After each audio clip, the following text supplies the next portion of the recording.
Introducing to you first the challenger on my right, fighting out of the blue corner, wearing black trunks with red trim, fighting out of Denver, Colorado, by way of our nation's capital, Washington, D.C.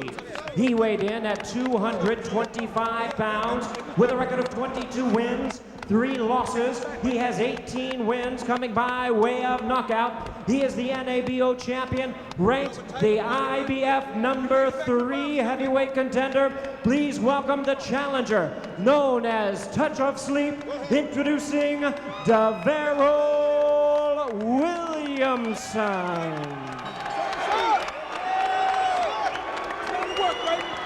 And his opponent across the ring is the defending world champion on my left, fighting out of the red corner, wearing red trunks with white trim, fighting out of Las Vegas, Nevada, by way of Flint, Michigan.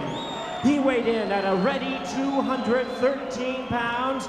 His record, 38 wins, 2 losses, 1 draw, with 20 wins coming by way of knockout. Ladies and gentlemen, here is the 2-time heavyweight world champion.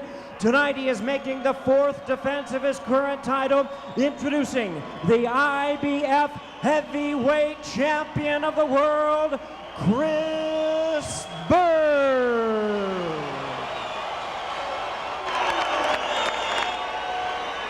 Once again, a referee in charge, Vic Draculich, now to give instructions. 12 rounds of championship boxing schedule. All right, gentlemen, this is for the IBF heavyweight title. You received your instruction in the dressing room. Again, I want to caution you. Any punch below this point, going to be called low. Any punches below this point, going to be called low. With that said, I want you to obey my commands, protect yourselves at all times. Touch them up now. Good luck to both of you. So it's been a long time since we've seen heavyweight champ Chris Byrd. Will he be the tactical, frustrating, hard-to-hit, discombobulating Byrd, or will he look to trade more tonight? His opponent, DaVarryl WIlliamson, told us he needs to stay a step or 2 ahead of the very experienced champion, mix up the attack. By that, he has to swarm at times. Also, in his words, be passively aggressive. Here we go, round 1, scheduled for 12 for the IBF Heavyweight Championship. Chris Byrd, the champion, in the white with the red trim. DaVarryl WIlliamson, his first world title shot. The challenger in the black with the red piping. You know, Steve, we talked about the weights. Byrd has been weighed less than his opponents in the last 10 fights, including this one. But in this case, he's only 12 pounds less than Williamson. A lot closer than the 270 for McCline or 237 for Andrew Gallardo. So this is less of a difference than he's used to. Yeah, he's not used to this.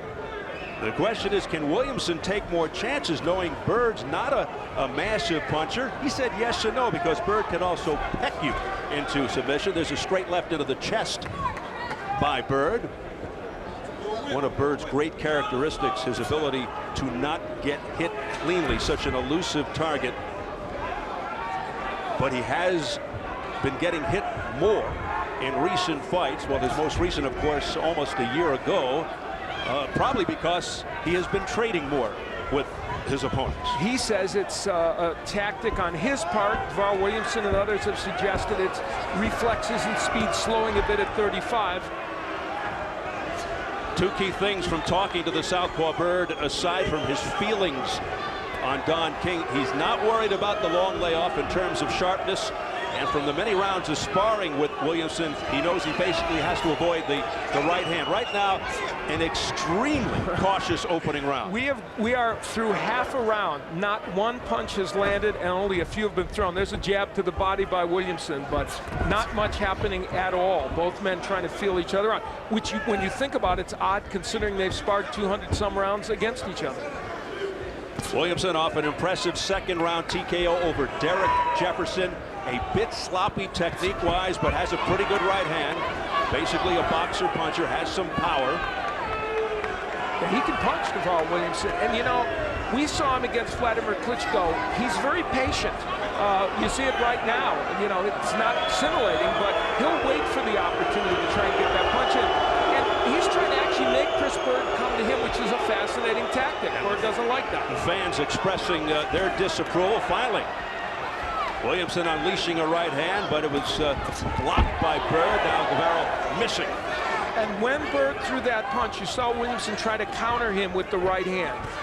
He's trying to bait Byrd in to see if he can make Chris Byrd attack him a little more. So a very boring first round to the folks who've assembled here at the Reno Event Center. 10 seconds left in the opening round. You'll hear the crescendo build.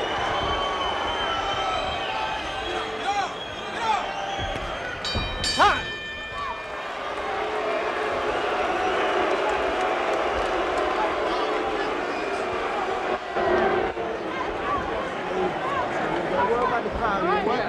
You got to work with it now. You don't pose too long out there. Make it fight. Because you let him pose too long, he will go to, you have to make it fight. Watch that right hand. I'll watch it. Don't wait so long. You understand? You understand? You got to set up your punches with the feint. When he blocks your jab, everybody come up with a hook right hand, okay? And put some things together. You got to go take this thing. Got that one out of the way. You hear me? You need you to bend your knees a little bit. You understand? A lot of movement. A lot of movement. I don't want him to know where it's coming from.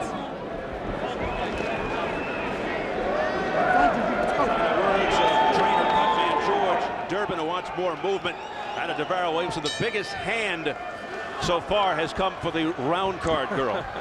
You know, George Durbin's been with DaVarryl WIlliamson all the way through his pro career and worked with him in the amateurs as well. It's a very, very good union of those two. And of course, former U.S. Olympic coach Joe Byrd, the father of Chris, is in his corner.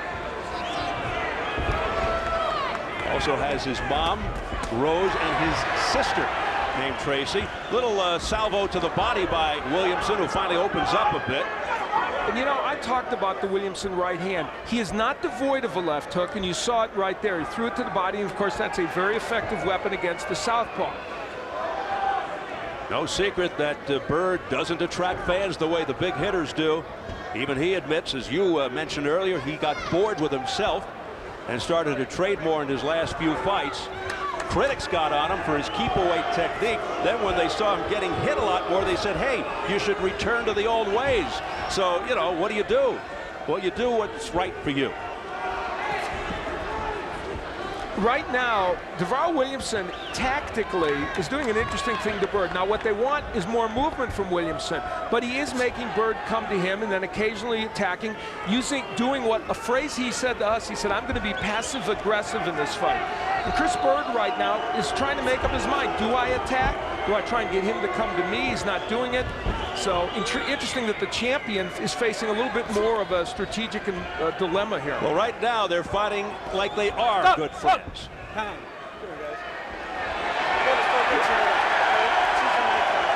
Big Dragulich admonishing And them. this is wrong. This is absolutely 100% wrong. I hate when the referees do it. It's inappropriate. They can fight whatever strategy they want. If it isn't exciting, tough cookies. Well, You know, we don't like it, but that's tough. You don't tell the fighters they have to mix it up more. I'm sorry. The referee being influenced by the crowd. I've seen this happen before. In particular, Arthur McCanty, the legendary referee, has done that on occasion. And he was wrong. Oh, really? Yeah. I like Arthur. Now you're getting on my buddy Arthur. I like Arthur. The but illustrious. He was wrong. These guys have a right to fight whatever strategy they want. And you see they're going to move a little more and make it look like they're doing more, but they're going to do what they want to do. Well, the fans obviously do not enjoy watching grass grow, and that's what's happening here. And they have a right to boo.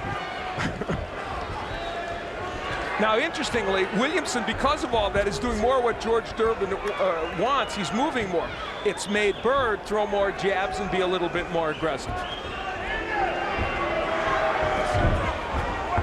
Byrd doesn't have the size or the punch that a heavyweight's supposed to have, yet he's a world champion. But in a division known for home run hitters, he's a singles hitter. Now he's more aggressive. And Williamson mostly missing. And the boos continue to cascade. The wife of DaVarryl WIlliamson, Shalifa. She is a, you know, This thing's gonna go right by you if you don't she's start letting go. a very interesting woman, and they have a very interesting dynamic between the two of them. Combinations, you understand me? Go right through this guy, you understand? Double jab. Do you hear me? Do you hear me? Let's go now. You understand me? It's too much damn respect. You gotta be the heavyweight champion of the world. You gotta go get this thing. You understand me? Now put it together, all right? You good? Let's do this. You understand me? Nobody's gonna hand this shit to you. You gotta go get it, Jujo. You hear me? Let's go. They are a very intriguing couple, and she is very involved, not as a manager, but as a consultant and a person that guides him through life and through boxing as well. Meanwhile, George Durbin giving the Newt Rockney speech in the DaVarryl WIlliamson corner. He says, you got to go after this thing. So they both come out now for round 3. And don't get me wrong, I'd love to see more action. I just would like it to be self-motivated. There's Williamson going downstairs with the jab. Now in the last round, what Chris Byrd got done was he started to establish his jab, which is important for him. And when he does that, the combinations flow off that. Well, if Williamson studied tapes, he'd see, particularly in the Vitaly Klitschko-Byrd fight, that it's very difficult to overpower Byrd, which he obviously is not doing. Unless Byrd has lost some reflexes and sharpness, very tough to punch through him. You have to sort of punch at him. And I think you need to keep the pressure on Byrd. You need to swarm him. I think that's a good way to attack Chris Byrd. And he's being very conservative right here. Now Byrd's being more aggressive, but see, he does want, if he can get Byrd to come to him, there's some relevancy in that. Even though I agree with you, he's got to land punches to beat the champion. And he believes, remember, that one right hand will turn this fight around. Does Williamson. And Williamson is smart. He brings a game plan. He tries to use his height and reach. He does have a pretty good jab to set up his power as the boos continue here. It's been close to 3 rounds of this. Very frustrating for the folks here. You know, George Durbin's telling Williamson to be more aggressive, but he can't get away from what he has in his brain that he wanted to do in this fight. Now, whether it'll work remains to be seen. And you pointed out Byrd does have difficulty with big punchers like Ika Beabuchi, Vladimir Klitschko. Another situation where I think Williamson should be taking that approach. Yeah, but what all those guys have in common, the two Klitschkos, and really Vitaly was beating Chris Byrd until he had to leave the fight and quit because of a shoulder injury. When you're tall and you use a jab and a straight right hand and you fight from long range, you can get something done against Chris Byrd. What Williamson is doing wrong is he's trying to lure Byrd in, but he's not throwing punches. And of course, that's not going to win you rounds. Well, this is not one for the time capsule, folks. It is not electrifying by any stretch of the imagination.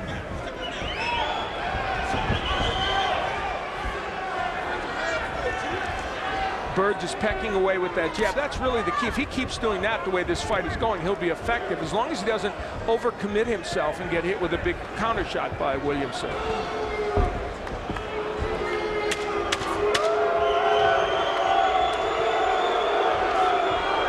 the boos grow louder and louder. And it's getting very ugly. In and out of the ring.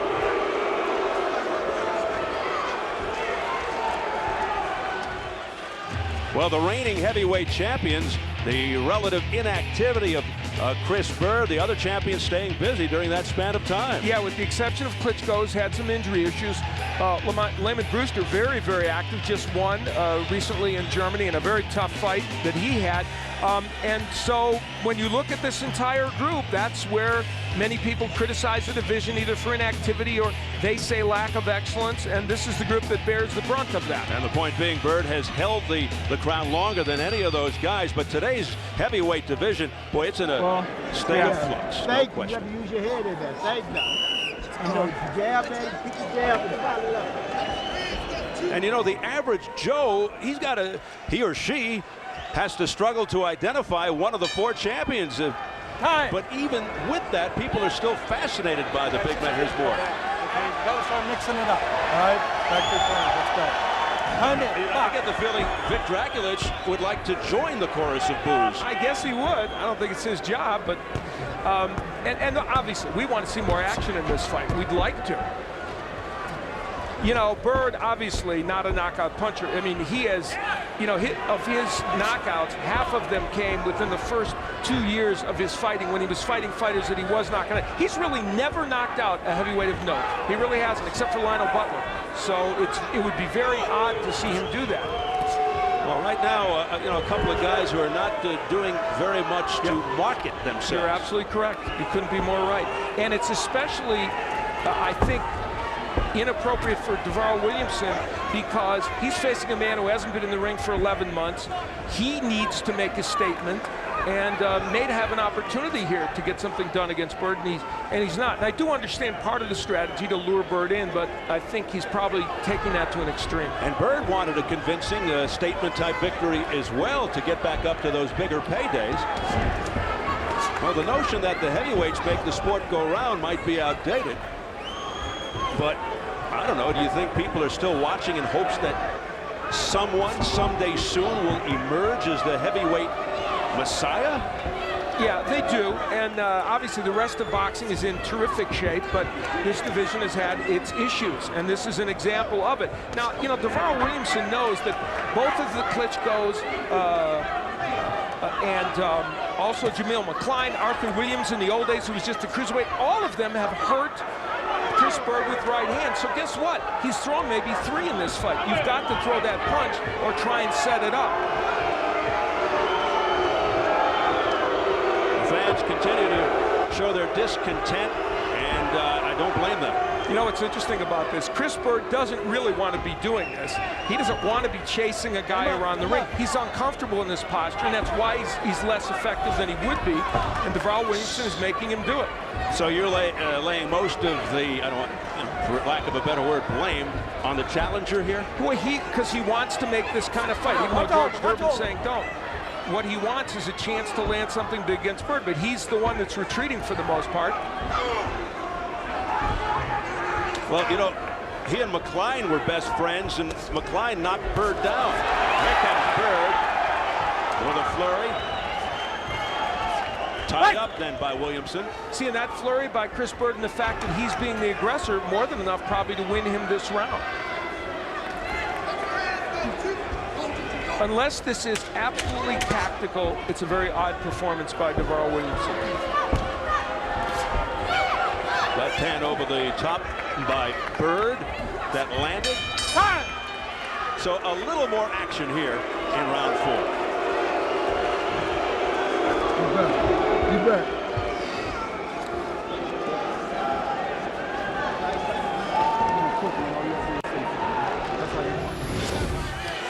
Chris Byrd makes you miss, as he does there, but he can get things done offensively. And here's where we see the combination punching of Byrd that I alluded to in the keys to victory. When he does this and throws a series of punches, he will land. 3 out of those 5 punches landed. And in this fight especially, that's enough to make something good happen. Repeat that for me. Yes, sir. There's no tomorrow for me. Now do it. You understand me? Let's go. That's something I have never seen in a corner. The trainer said to the fighter, repeat what I just said to me. And then the best punch of the night was offered by George Durbin. Well, see, there's the jab of Williamson. You know, he wanted to use that punch coming into this fight. And if he uses that punch, the right hand may be there and may follow. And you can beat Chris Byrd this way. See, look how, when you fight tall against Chris Byrd, and you're a big heavyweight, you got some power in your right hand, look at that. You can get things done. Both of the Klitschko's did. Jamil McCline did. Well, you can really sense the frustration. Look at that. in George Durbin. That's what he wants. That's all he had to do. And he can still have movement, and he could still make Chris Byrd come to him. But look at the difference in this round for Williamson. It's dramatic. Well, Durbin sees that this thing is winnable. The way Chris Byrd has come out, and all Williamson has to do is move and punch. I think it's safe to say, and it would be acceptable that Chris Byrd, there's a nice high right hand. That's what he's been trying to set up for 4 rounds. And let's face it, Chris Byrd's coming in off an 11-month layoff, and Williamson told us the other day, didn't you, Steve? Yep. When you talked about it, he was real honest. He said, yeah, I hope he's rusty. He said, I'm kind of hoping that he is. It'll help me. Now Byrd attempting to go to the body. And Williamson spins him around and lands a right, but those are not heavy punches. But this is Press row scoring. press row scoring, and I have Byrd ahead 39-37. This is a round, though, in which Williamson is starting to get something done. Obviously, not an easy fight to score, as Mike Hauser of the Ring Magazine has it even. Tim Dahlberg from the Associated Press. Charles Presnell from BoxingTalk.com. This is a round in which DaVarryl WIlliamson has done much better. And part of the reason is he's kind of mixed things up. Now, but see, he stopped using the jab now. But Chris Byrd himself not throwing too much.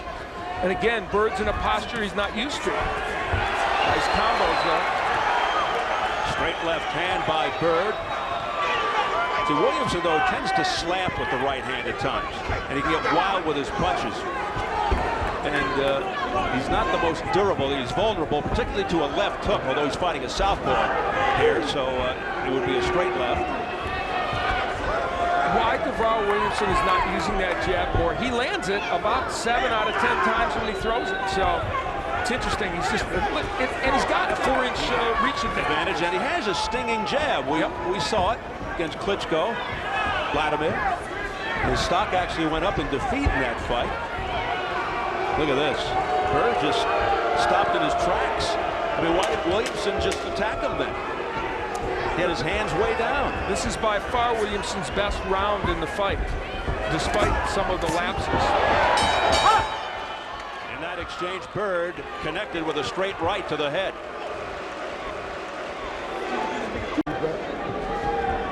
Deep breath. I know what you're doing, but you got to do it now. Do you understand me? Juju, you're cocking that right hand, you got to throw it. When he steps to you, you got to throw it, all right? You're wasting time. You understand me? You're wasting time. You got to go let it out. You got to make this. The Williamson jab is a good one when he throws it, and he can land it against Chris Byrd. Look at that. That's a superb jab. And several times during the course of that round, wants the right hand to land, does Williamson, but it's not an easy task against Chris Byrd. See, he just missed with that right. Byrd smiles. He's trying to counter over top of it. Well, Byrd says his head is in this. He wants to be competitive, but it obviously not being illustrated in the course of the action. All this stuff might be getting to him, the management problems, the promotional problems with Don King. He's also upset, Al, that Don King is not here. He's still in Germany watching his other fighter, Larry Donald. He watched Layman Brewster the other night, victorious over Lewan Krasnecki. Now he's watching Larry Donald. He said, why isn't he here? Don King retorted, said he had travel problems. But he says, I'm the heavyweight champion. You know, you come here and you watch me if you're my promoter. So I don't know, maybe this stuff is getting to him. There's a lot of angst. When we met with Byrd yesterday, Chris was really distressed, and I've never seen him quite that distressed. And so it would make sense for it to come into it. Plus, again, there's that 11-month layoff. So this is a guy who you could understand might not be as sharp as he would like to be. The chance of fight from the crowd. Now, remember Williamson, you know, his belief is that he's a second portion of the fighter. He kept telling us that when the Klitschko fight was stopped because of a cut and the clash of heads and they went to the cards, he said, I was coming on, which he was, and he said, the second half of the fight is what I think I own. Now let's see if he tries that in this fight. We came to a fight and a hockey game broke out. Those are your old Kent State days, huh? There you go. There's the jab again by Williamson. So little is done in these rounds that, you know, anybody can steal a round. Both of these men want the other guy to come to them. Yep. And it's, you know, it's making a very difficult stylistic fight in terms of entertainment value. And Williamson's trainer, George Durbin, tried to get into the ears of DaVarryl WIlliamson that, you know what, I see what you're doing. You're cocking your right, but you're not throwing it as Byrd is coming in. And that's what he's trying to correct here. There's a right hand finally by DaVarryl WIlliamson. And Williamson, you know, he's got power and he's a fairly good technician in the ring, but he's never been the most accurate puncher. And we see evidence of that with the right hand. But you see that he's kind of controlling the action a little bit in here. I don't know if that's enough for him to win the round, though. The thing is, he can be brave, though, Al. He can get in there because Byrd is not a big puncher. So don't you think he could be a little more assertive? You would think he would be a little bit more aggressive in this fight. And for Byrd, of course, the big dilemma is, do I stay back when this man clearly wants me to come forward and I can't make him come to me, or do I attack more? And for the most part, Byrd's been coming forward, but not attacking with abandon. And of course, that's, for the most part, that's not what he does, except for a few fights in his career. Well, they've sparred around 200 rounds together, and it looks like if this continues, it's going to be 212. You're right. We'll score that one, why don't you? Thank you. But I'll leave that to the experts. Give me the towel. How you feel? I feel good. Get my big out. Okay, we get it. Hey, you got the jab. If you follow me, but you make him back up. He don't have no power going back. He pushing his punch and knowing what him. You got to drop that left hand on the top. Do more one. Come back with your combination. Well, what you think about, because he's moving. See, he's fighting a running type fight, but step over and edge him off all the time. Yeah. But don't wait him. Do you? Let your hands go. Let's go, man. You got to put it together. Bring your hook behind it. Well, we've reached the halfway point of this IBF Heavyweight Championship. As we enter round 7, scheduled for, it has been a yawner to this point. It has broken new booing records. And let's see what happens in the second half. Perhaps they can turn it around. You know, the interesting thing is that all 4 of these fighters, what do they have in common? The state of Michigan. Both Byrd and Tony, James Toney, born there, and both Williamson and Dominic Gwynn went to Northern Michigan on boxing scholarships. So they all have Michigan in common. But so far, nobody's fighting like a Wolverine right now, that's for sure. Yes, you are correct. And again, what we're getting from the Williamson corner is the fact that whatever George Durbin is saying doesn't seem to be registering with DaVarryl WIlliamson. He thinks he's blowing it. Yeah, it's interesting. And you know, this fight is sitting there for someone to take. You could feel it in Joe Byrd's voice as well. Trying to get his son to do something a little bit more active. It's just waiting there for someone to throw more punches.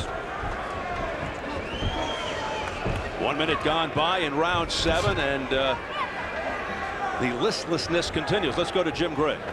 Steve, in between rounds, Mark Ratner, the executive director of the Nevada State Athletic Commission, went to both corners and he asked each of the trainers if there's anything wrong with their fighters. He was told no. He said, I want you guys to fight. I asked him, what can he do about it if they don't? He said, the commission does have the ability to withhold both purses, and it will be discussed if these guys do not fight. Steve? Okay, Jim, those are fighting words from the executive director of the Nevada Athletic Commission, Mark Ratner. Chris Byrd, you know, it's interesting also, a lot of interesting things going on here. Chris Byrd, who is very upset that he's not getting the kind of money he thinks a heavyweight champion should be getting. It's a reported $425,000. But and you know what the problem is? He's fighting that way. He's got to step it up if he wants bigger paydays, though. You know, see here now where Byrd is against the ropes. For the most part, he's used to people being very aggressive, and Williamson picking his shots, using mostly the jab. But see, look at how well that jab lands. If DaVarryl WIlliamson was active, he could have a very good chance in this fight. Right, stay out the head, stay out the head. This is a stylistic issue to it, really is. If you ask Chris Byrd, who is coming forward in this fight, to be an aggressive fighter and attack somebody, for the most part, he doesn't do that.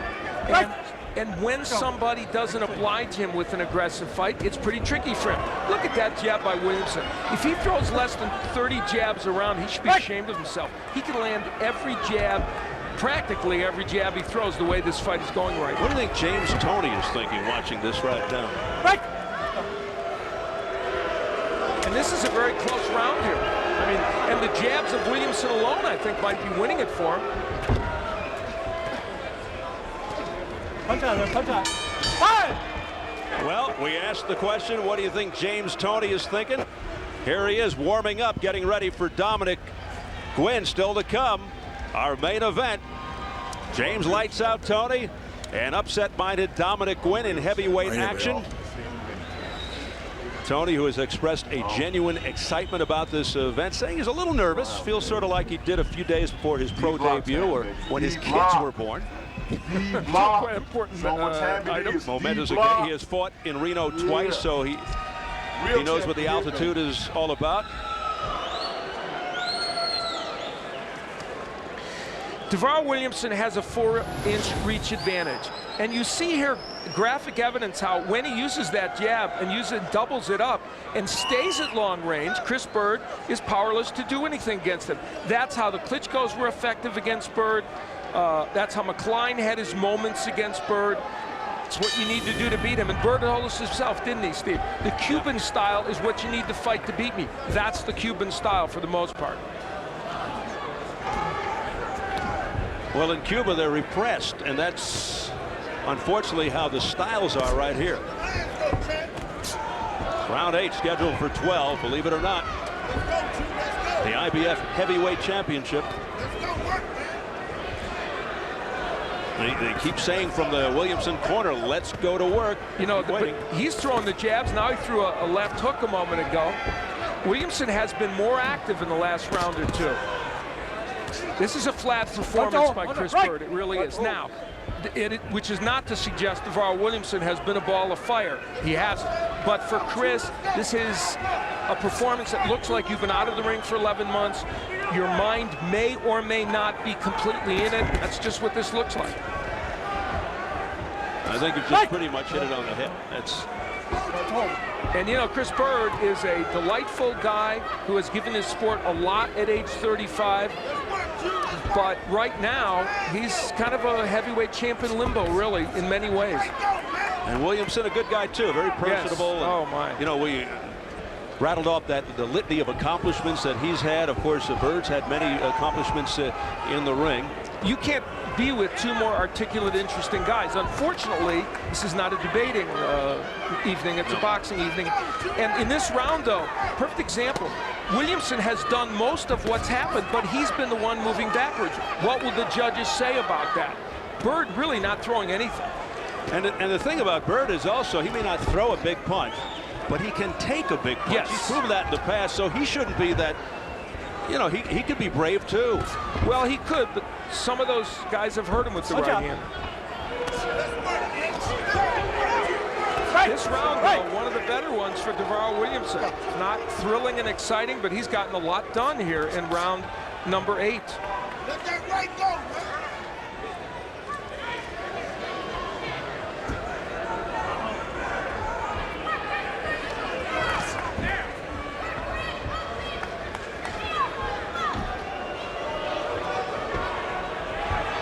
Well, the frustration in the crowd continues as absolutely nothing is going on in this fight. And actually, to this point now, it has reached embarrassing proportions. A very tactical fight right now by both fighters. Now, Williamson in this round has probably landed maybe 10, 12, 13 jabs and a couple of left hands, and that's enough to win him this round. But not to win a lot of fans. Absolutely not. You're correct. There's a left and a right hand combination offered by Byrd. So, alas, there is action.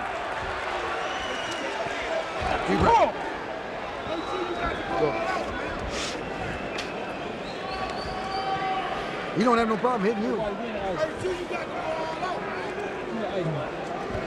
You understand me? He don't have no problem hitting you, man.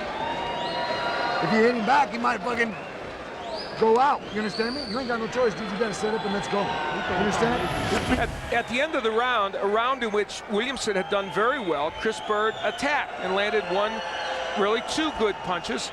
And then Williamson was able to counter him with a couple of body punches. The intriguing thing is that round was completely controlled by DaVarryl WIlliamson. Will this rush at the end of the round give Chris Byrd the round? It shouldn't, but sometimes it does.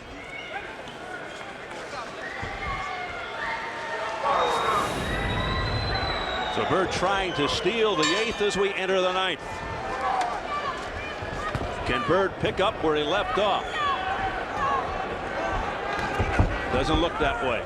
Starts off slowly again.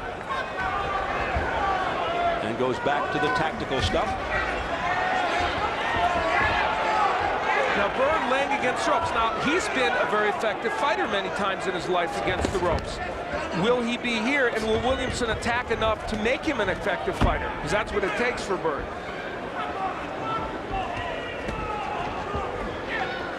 And see, part of what Williamson knows from all his 200 rounds of sparring with Byrd is when he lays against the ropes, if you attack too vigorously, you get hit a lot. He doesn't want that because he doesn't want to lose the round. But there are bigger issues, as you point out.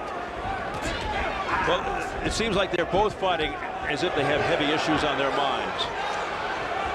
There's an uppercut by Williamson. You know, he can throw uppercuts too. Williamson can throw a good left or right uppercut. We saw that in the highlight we saw before the keys to victory. Well, I have to say, my scoring, there's the scorecard, 2 people favoring Byrd dramatically. I don't have it that way. I have DaVarryl WIlliamson winning by 1 point. And then Mike Hauser has it even.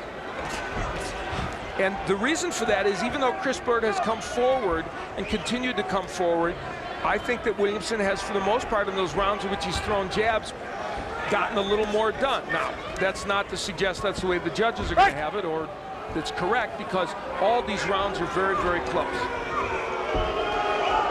And there's the other theory, and that people will tell you, if you want to go get a championship, you have to go after it. And Williamson certainly hasn't done that. He's fought a very tactical fight. Well, that's pretty much what George Durbin is saying in the corner of DaVarryl WIlliamson, but Williamson not listening. Again, there's the jab of Williamson. Shame on him if he doesn't continue to use that weapon. He's got 3.5 rounds left in this fight to do something. Sometimes conventional fighters against southpaws pull back on the jab. They don't feel comfortable throwing the jab. You're absolutely right, but he's undefeated against lefties, and he has said that when he fought those lefties, the jab worked well for him. So he understands that. And look at how that jab goes right through the defense of Chris Byrd when he throws it with conviction. Well, he should continue to do it and allow it to set up a power punch, the right hand. Precisely. Less than 30 seconds in round 9. And this is a round, again, in which DaVarryl WIlliamson has moved a lot, not been the aggressor, but I don't know. He's thrown more punches.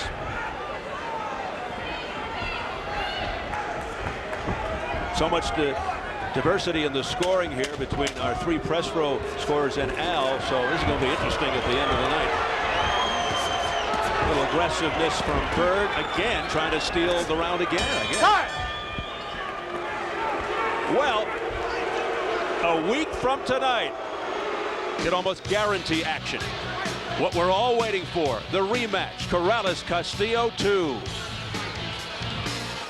Corrales said it took him 2 weeks to recover from the first fight on the inside and out, and he was the winner.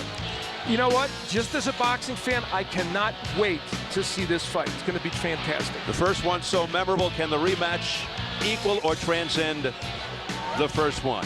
And on Showtime and Showbox, check it out. October 21st, Agnaldo Nunez versus Isidro Granados, a rematch of a draw. November 4th, undefeated Sakyu Powell and Arshak Terma-Lixatayan. That wasn't easy, folks. In a battle of undefeateds, Jaden Codrington and Alan Green. And on and on. Jeff Left Hook Lacey is back in action November the 5th against Scott Pemberton. Yeah, that should be a very good, extremely good fight. You know, also a good fight, Rafael Marquez and Silence Mabuza, IBF title fight. That was supposed to be the first fight tonight, but Marquez pulled out with the flu. Yeah, that should be an outstanding championship match. This is a tricky fight. You know, even scoring it is going to be very, very difficult. George Durbin in Williamson's corner is saying, hey, DaVarryl, you got to knock this guy out. They think that's the only way that he can pull this out right now as we enter into the double digits.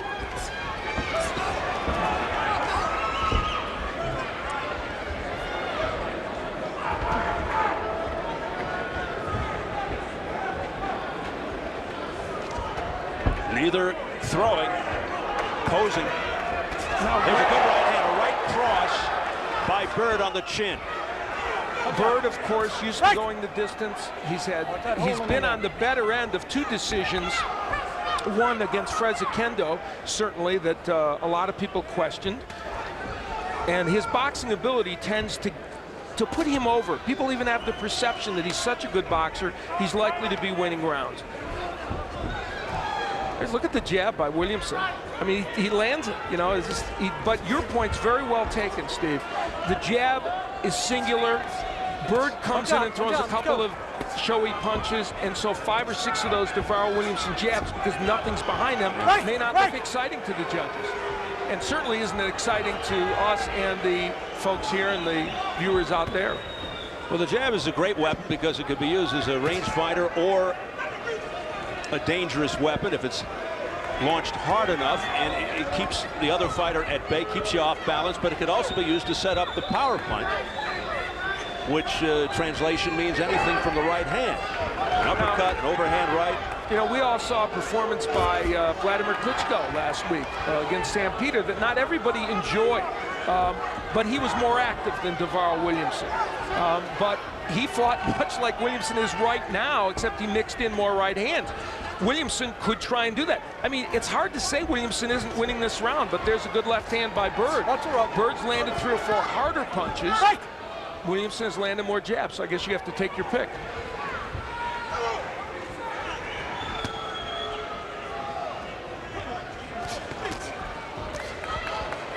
And ironically, it's Byrd now who's countering Williamson better. And there's a little rhythm to what Chris Byrd is doing now.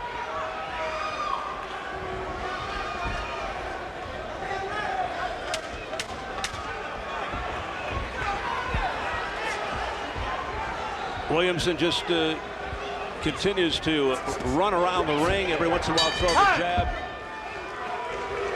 These are hard rounds to score. Very difficult to score, and again you hear the crowd reaction.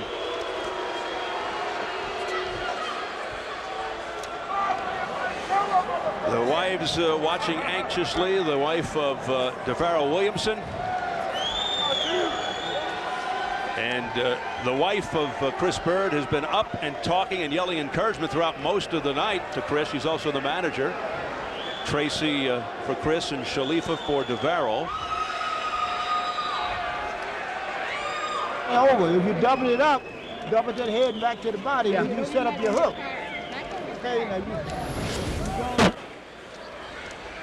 Chris Byrd pushing Williamson back and landing that right hand like a jab, but not exactly, kind of a half hook, half jab, and getting it in. When he gets Williamson against the ropes, he's been pretty effective, Chris Byrd, on those rare occasions.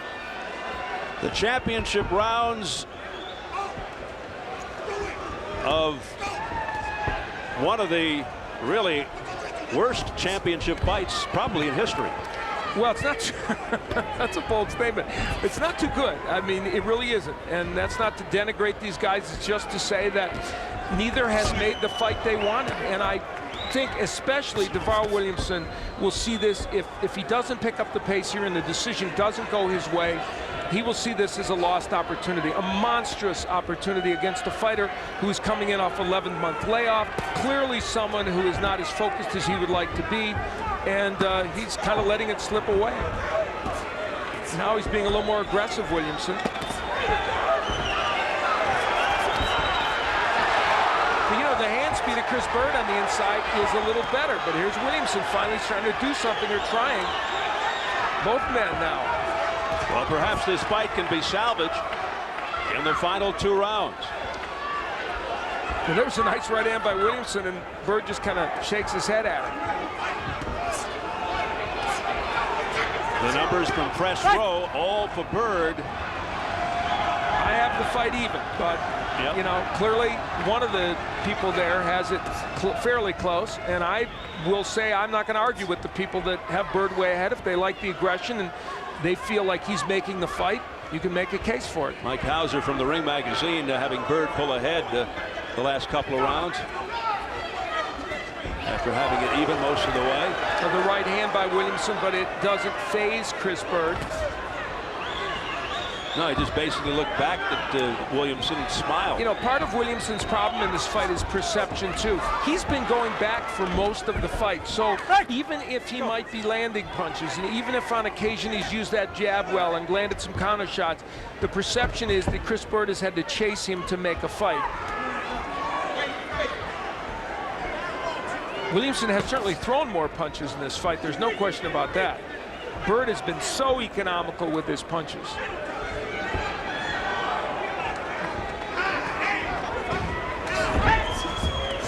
But when Byrd throws like that combination, he will land. Williamson spinning Byrd around, but the elusive Byrd can't be hit. A little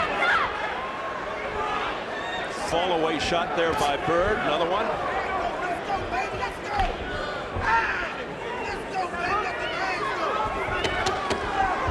Byrd just has Williamson in his hip pocket right here. And he knows it.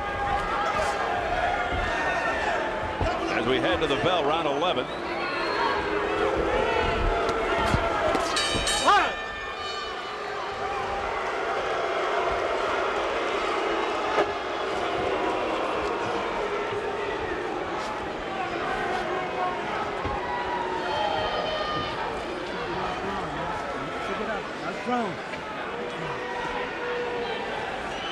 You gotta knock him out.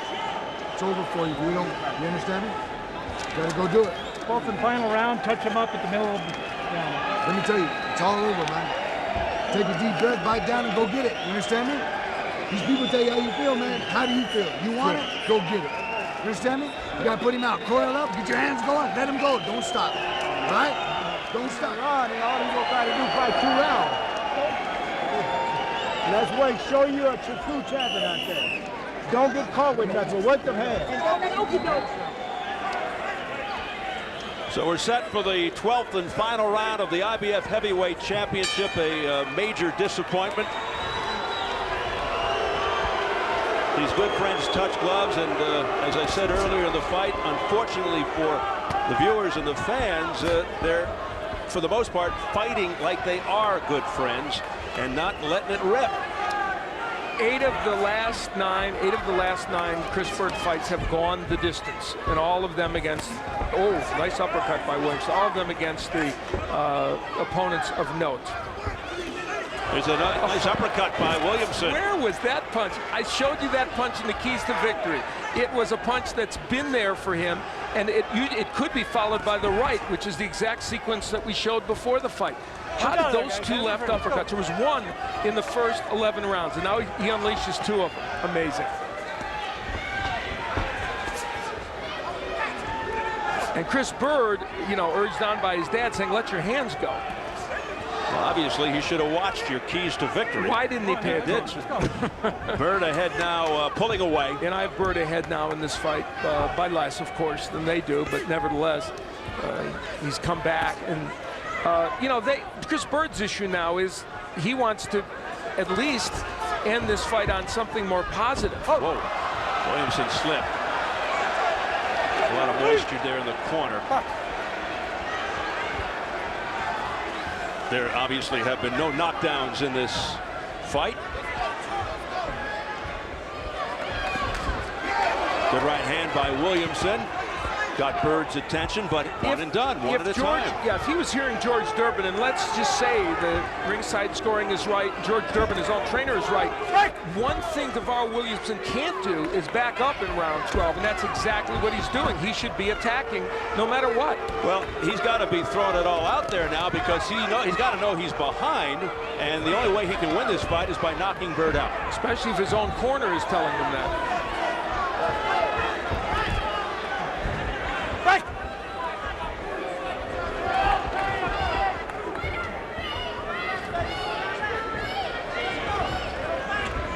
It is total silence in the corner of DaVarryl Williamson.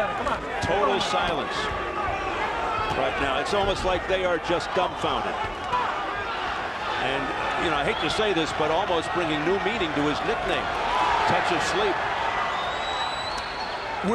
It's interesting, here we are in round 12, even this would have been fine for 4 or 5 of the rounds. You know, if we just had this, but, you know, and even there, you know, Williamson waiting for Victor Aklich to get in and after Byrd had turned around. So.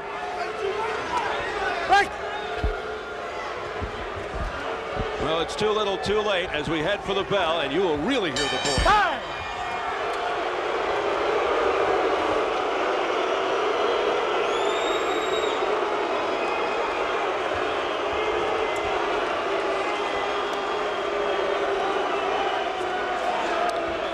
An imperfect performance by both men, but it will likely end up with a decision for Chris Byrd, although there's no guarantee of that either. And it will not likely end up in the time capsule. No, that you are correct about that. You guys watch the water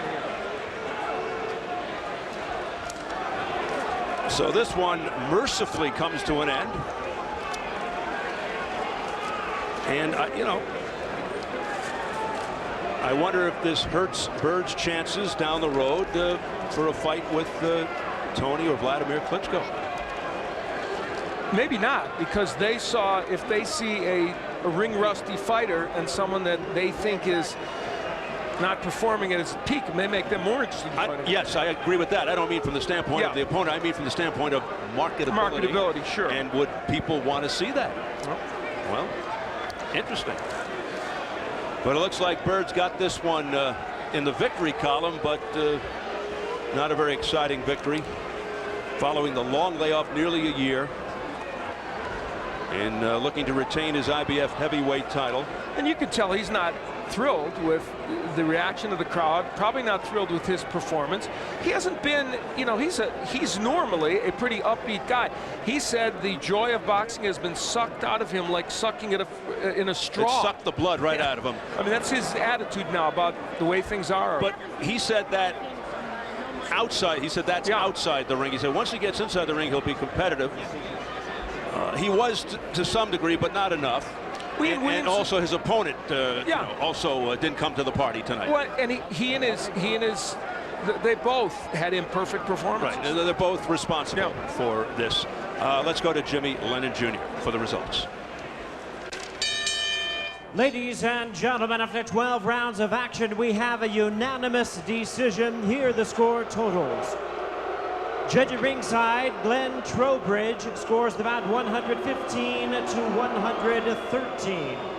Judges at ringside, Doug Tucker and Pat Russell both scored the bout 116 to 112. All three in favor of the winner and still champion Chris Byrd. And I had it 115-113 as the one judge did. Well, even Byrd can't even break a smile as he defends his title successfully for the 4th time, lifts his record to 39-2-1. And DaVarryl Williamson unsuccessful in his first world title shot in a very boring fight. Coming up next from Reno, Nevada, our main event. Let's hope this one is a lot more exciting. The irrepressible James Lights Out Tony hasn't lost since June of '97, undefeated in 15 straight. Tonight he'll meet upset-minded Dominic Gwynn, looking to revitalize his career. Gwynn predicts a unanimous decision. Tony versus Gwynn, heavyweight scheduled for 12, our marquee attraction. Set for the post-fight reaction, and this should be good. Let's go up to the ring and Jim Gray. All right, Steve, thank you. We're joined by both fighters. Chris, as I turn to you, what is your assessment of this fight tonight? Well, I can tell you one thing. If you with Don King and in his doghouse, you don't get to fight. I mean, me and DaVarryl sparred over 200 rounds together. People don't realize how hard he punch. I mean, for 225 pounds, he hit like a big guy. And it was just hard, you know. Style-wise, he had a great game plan, and I followed him. The game plan, is it too hard to fight a friend? Let's start with that, because it didn't seem for the first 8 rounds that there was a fight. Yeah, I know. I mean, it's kind of hard, but it's business in here. I mean, he's trying to hit me with hard punches, but at the same time, we respect each other in clinches and doing that stuff. And for me, I need to be active. You know, I'm off 11 months. That's what you get. I mean, you can't fight a guy like DaVarryl Williamson off 11 months knowing this guy is a murderous puncher with both hands. Great game plan, height and reach. It's hard. What's your reaction to the fans chanting fight, fight, fight, and to this chorus of boos? hey, that's the nature of the beast. I mean, it's part of part of the sport. Some fights, my last 3 fights, I give them action fights. I tried to with McCline, with Galata, try to get in there and trade. I try to trade a little bit, but I can't just run in there on DaVarryl. He hit too hard. I got to think my way in. He had a great game plan. The thing was to stick and move, and he stayed to his game plan the whole time. You talk about marketability, and you talk about your problems with Don King, and then you have these type of performances like this, Chris, and it's very difficult to market you. Do you understand that? Oh, I understand very well. Everybody have bad fights. I mean, I tried, like I said, the last couple fights, I tried to get a pleasing performance, sitting there and trade, but I got a guy that's sticking and moving this time. And it's hard to cut the ring off. I'm not a true banger. I'm more of a counter puncher. And, those things happen. But first of all, I'd like to give praise to my Lord and Savior. I mean, without him, nothing will be possible. All right, Chris, let's bring DaVarryl here. DaVarryl, what was your reluctance, particularly in those first 5 or 6 rounds, to mix it up and to take a chance, knowing Chris as well as you know him? Well, you're absolutely right, Jim. Knowing Chris as well as I know him, he's a very good counterpuncher, and I wanted to be more calculated and make him use his legs a little bit more. He doesn't move around as good in terms of moving around the entire ring. However, he does move his upper body, and I was trying to make him use my jab and make him kind of gamble a little bit, trying to get that straight left to the body so I can counter with my straight right hand, make him run into it. When you saw that strategy wasn't effective and you couldn't learn, why didn't you change it up? Your corner was imploring you to throw that right hand. Yeah, my corner, George W., he did a magnificent job of pleading with me to throw more right hand to the body and and finish with the left hook. And I still, and because I'm in there, I still felt like the jab was beating him. However, I was using the right hand. It wasn't effective as I normally would be. Do you feel as though you've lost and wasted an opportunity to be the heavyweight champion of the world? I feel like that, this wasn't my best performance. I am, hopefully, we'll get another crack at it. We just have to wait and see, Jim. But this was a huge opportunity that I let slip through my fingertips. DaVarryl, thank you very much. Let me ask you now, Chris, what do you do? Are you going to take the mandatory against Klitschko, fight him again, or are you going to fight Tony? What are you going to do? I mean, it's whatever. I thought I'd be fighting Klitschko now. They wanted me to go to Germany on May 23rd, all on his terms, and that would have been a lot sooner than now, getting in the ring, trying to stay busy. But my thing is, I just want to stay busy. If it's James Toney, let it be quick. We both fighting tonight. Let it, happen very soon. I'm tired of waiting. I'm tired of being with a promoter that always put me on the shelf. Everybody know from other days on boxing on TV and throughout my whole career, when I'm active, I'm the most impressive, the slickest heavyweight in the world. But when I'm not active, this how it's all well and good, but we can't blame the promoter tonight. This was your performance, not his. No. I blame a part of it because I haven't fought since November. Look at all the rest of the heavyweights. Everybody's fighting but me, and I don't blame them for my performance in the ring. That is my problem. But ring rust is a major problem, and I'm fighting a good guy. When you go through the kind of negotiations I gotta go through with Don King, mentally, I don't really want to fight. Might you quit? Might you quit? It might. If I don't get the type of fights next and soon, I might as well give up because he keep playing games. I can't get in the ring. Everybody know I haven't fought since November. Look at every major heavyweight out there. They can fight anytime they want to. Klitschko can fight anytime he want to. He choose not to. James Toney, he fight. He pop positive. He want to get a tune-up fight tonight instead of fighting me. Come on. I can't get a break when it comes to this division, but through prayer, I will be the man. I will be the #1 heavyweight. So Chris, thank you for your time. Thank you. Yep. All right, Steve, back to you. Just spit it right in there. Don't worry about it. Drop your hands. Be sharp. Change your angle. Give him that, hey, come on. That snappy punch. So you saw the